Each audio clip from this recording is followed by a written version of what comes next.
Saint Charles Borromée, cardinal de la Sainte Église romaine et archevêque de Milan de 1565 à 1583, a été défini dans les décrets de sa canonisation comme un homme qui, tandis que le monde lui sourit et le flatte abondamment, vit comme crucifié au monde, vide de l'esprit, méprisant les choses terrestres, cherchant continuellement les choses du ciel, imitant sur terre dans ses pensées et dans ses actes la vie des anges. La dévotion aux anges a accompagné toute la vie de Saint Charles, que le comte d'Olivares, Éric de Guzman, ambassadeur de Philippe II à Rome, a défini comme un être plus ange qu'homme. De nombreux artistes tels que Teodoro Vallonio à Palerme et Sébastien Bourdon à Fabriano ont représenté dans les tableaux Saint Charles Borromée contemplant un ange qui remet son épée sanglante dans son fourreau pour illustrer la fin de la terrible peste de 1576. Tout a commencé en août de cette même année. Milan était en liesse pour accueillir l'enfant don Juan d'Autriche, qui passait par la ville avant de rejoindre les Flandres, dont il venait d'être nommé gouverneur. Les autorités de la ville étaient toutes absorbées par leurs préparatifs pour recevoir en grande pompe les princes espagnols. De son côté, Charles Borromée, archevêque depuis 6 ans du diocèse, suivait avec inquiétude les nouvelles qui lui parvenaient de Trente, Tyrol Sud, de Vérone, de Mantoue, où la peste avait commencé à faire des victimes. Les premiers cas éclatèrent à Milan le 11 août, juste le jour où don Juan d'Autriche devait y faire son entrée. Le vainqueur de Lepante, suivi du gouverneur Antonio de Guzman et Zuniga, s'éloignèrent de la ville, tandis que Charles, qui se trouvait à Lodi pour les funérailles de l'évêque, se précipita à Milan. La confusion et la peur régnaient à Milan, et l'archevêque se consacra entièrement à aider les malades, à ordonner des prières publiques et privées. Don Prosper Guéranger résume ainsi son inépuisable charité. Les autorités locales faisant défaut, il a organisé les services sanitaires, il a fondé ou rénové des hôpitaux, il a recherché des fonds et des équipements, décrété des mesures de prévention. Et surtout, il a organisé et dispensé l'assistance spirituelle, la présence auprès des malades, l'enterrement des morts, l'administration de sacrements aux habitants confinés chez eux par mesure de prudence. Sans crainte d'être contaminé, il a payé de sa personne visitant les hôpitaux, prenant la tête des processions de pénitence, se faisant tout à tous, comme un père et comme un vrai berger. Saint Charles était convaincu que l'épidémie était un fléau envoyé du ciel pour punir les péchés du peuple. Convaincu également qu'il fallait pour affronter ces fléaux recourir à des moyens spirituels, la prière et la pénitence. Il reprocha aux autorités civiles de faire confiance aux moyens humains plutôt qu'aux moyens divins. N'avait-il pas interdit toutes les réunions religieuses, toutes les processions au moment du jubilé? Pour lui, il en était convaincu, c'était bien là les causes du châtiment. Les magistrats qui gouvernaient la ville continuaient de s'opposer aux cérémonies publiques, de peur que le rassemblement des personnes ne propage la contagion. Mais, comme le raconte un autre biographe, Saint Charles, qui était guidé par l'Esprit de Dieu, parvint à les convaincre en donnant plusieurs exemples, dont celui de Saint Grégoire le Grand, qui avait stoppé la peste qui ravageait Rome en 590. La peste se propageant, l'archevêque ordonna alors 3 processions générales qui se dérouleraient à Milan le 3, 5 et 6 octobre afin d'apaiser la colère de Dieu.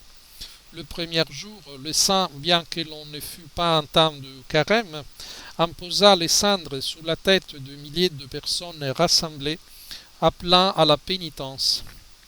Après la cérémonie, le cortège se rendit à la basilique de Saint-Ambroise. Saint Charles se plaça lui-même à la tête du peuple, vêtu de la chape écarlate, avec un capuchon pieds nus, la corde du pénitent autour du cou, et pourtant dans ses bras une grande croix. Arrivé à la basilique, il prêcha sous la première lamentation du prophète Jérémie, Quomodo sedet sola civitas plena populo, déclarant que les péchés du peuple avaient provoqué la juste indignation de Dieu.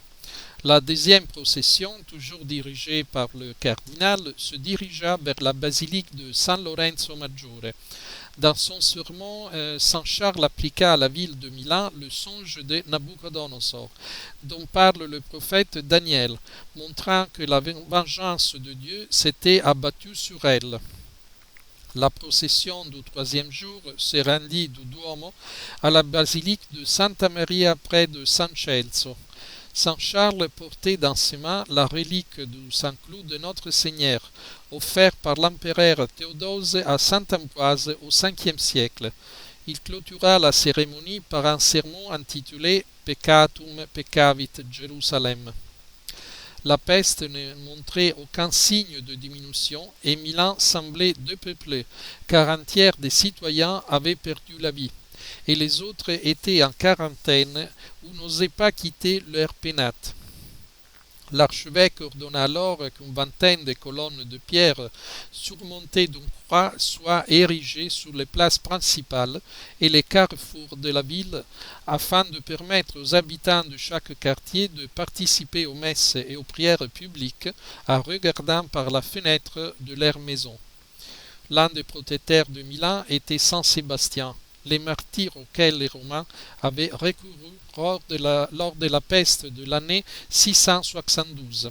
Saint Charles proposa au magistrat de Milan de reconstruire le sanctuaire qui lui était dédié, tombé en ruine, et d'y célébrer 10 ans de suite une célébration solennelle en son honneur.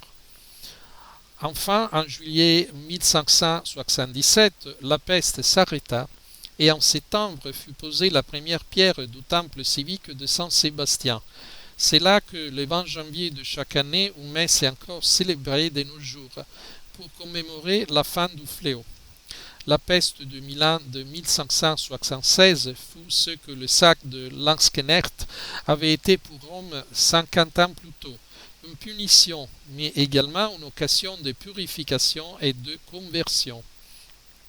Charles Borromée a recueilli ses méditations dans sa mémorial, dans lequel il écrit entre autres « Ville de Milan, ta grandeur se dressait jusqu'au ciel, tes richesses s'étendaient aux extrémités de la terre.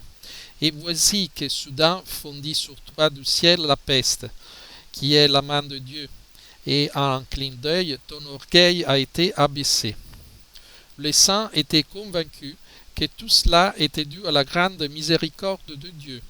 Il a blessé et il a purifié. Il a fouetté et il a guéri. Il a levé le bâton du châtiment et il a tendu le bâton du secours.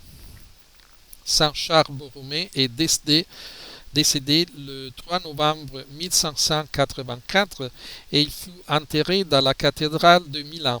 Son cœur a été solennellement déplacé à Rome, dans la basilique de Sant'Ambrogio Carlo, dans la Via del Corso, où il est toujours vénéré.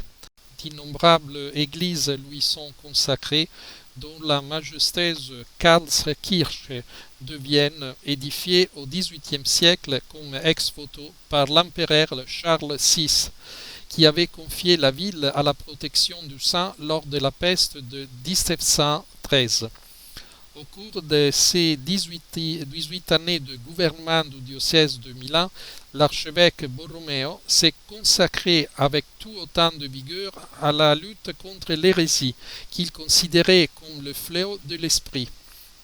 Selon saint Charles, aucune autre faute n'offense plus gravement Dieu, nul autre ne provoque plus sa colère que le vice des hérésies, et en retour, rien ne peut autant ruiner les provinces et les royaumes que cette horrible peste.